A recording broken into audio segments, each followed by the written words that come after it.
Let's start by taking a step back to the late 1970s when Star Wars exploded onto the scene and completely changed what people expected from science fiction on the big screen.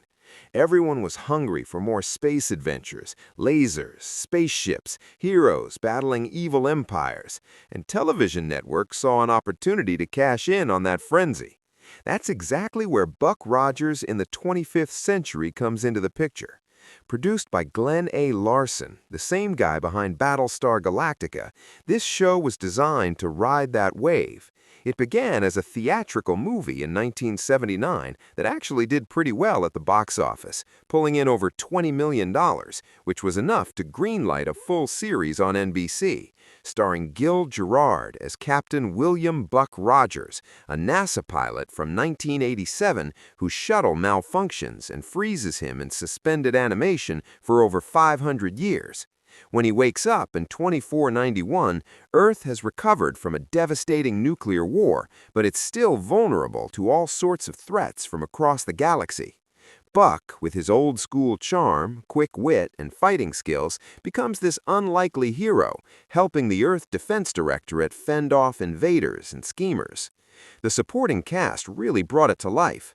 Erin played Colonel Wilma Deering, this strong, capable fighter pilot who starts off suspicious of Buck but gradually respects him, and there's this underlying tension between them that fans loved. Tim O'Connor as Dr. Hewer, the wise leader. Felix Sela inside the Twiki robot suit, with Mel Blanc providing that iconic beady beady beady voice, making Twiki the comic relief everyone remembered. And in the first season, Pamela Hensley as Princess Ardala, this seductive villain from the Draconian Empire, always plotting to conquer Earth while trying to lure Buck to her side. The chemistry, especially between Buck and Wilma, or Buck and Ardala, added that extra layer of fun, making it more than just action. It had romance, intrigue, and a lot of campy humor.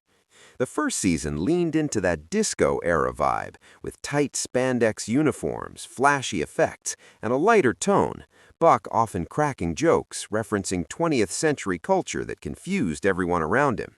Episodes took us to rebuilt cities on Earth or distant planets through stargates, facing pirates, mutants, or alien conspiracies.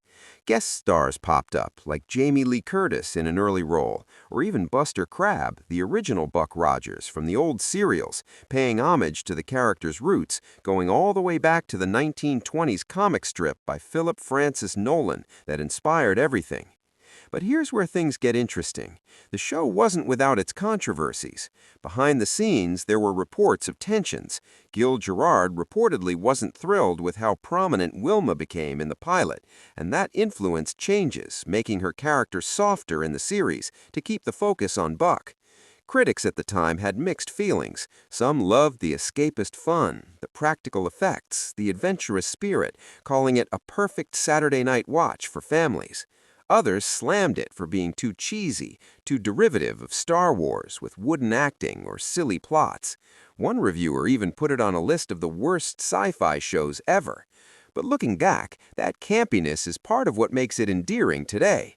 It's not trying to be deep like Star Trek. It was pure popcorn entertainment in a time when TV sci-fi was rare and risky. Then came Season 2, and everything shifted. The network wanted changes to boost ratings. They ditched some characters like Dr. Hewer and Theopolis, that talking computer disk.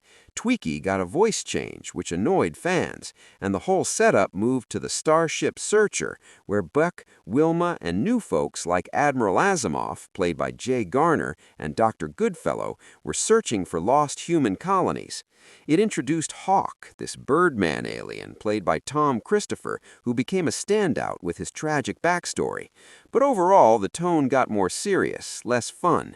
The adventures felt repetitive, and ratings dropped, leading to cancellation after just 2 seasons. Yet, despite that short run, Buck Rogers left a real mark on pop culture. It popularized ideas like cryopreservation, stargates, robot sidekicks that we see echoed in later shows and movies. The merchandise was everywhere, from action figures to model kits.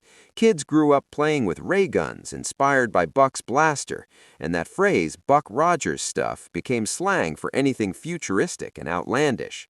Public reaction back then was huge. In the UK, it aired on ITV and drew big audiences. Families bonded over it.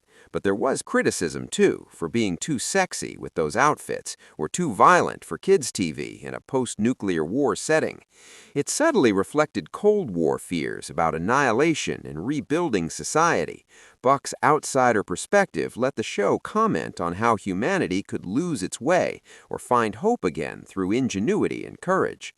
Hidden angles, like how it reused sets and effects from Battlestar Galactica to save money, or how the pilot movie had different edits for theaters versus TV, add to the fascination. And globally, it influenced sci-fi in other countries, sparking interest in American-style space heroes. Now, decades later, with streaming and Blu-ray releases, a new generation discovers it. Conventions still feature Gil Gerard and Erin sharing stories. Fans debate favorite episodes like Planet of the Slave Girls or Space Vampire for their over-the-top villains. The show's legacy is a bridge between old pulp adventures and modern sci-fi, proving that even flawed, fun series can endure. Especially now with Gil Gerard's recent passing, it hits harder, reminding us how he brought that roguish charm to Buck, making him relatable, a guy from our time navigating a strange future. Perhaps that's the deepest appeal.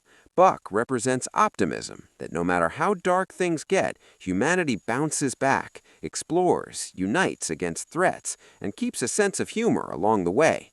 In a world that sometimes feels as chaotic as a post-Holocaust Earth, Buck Rogers in the 25th century reminds us why we love escaping to the stars. It's not perfect, but it's genuinely entertaining, heartfelt in its own way, and worth revisiting to see how far sci-fi has come and how some things, like heroic spirit, never go out of style.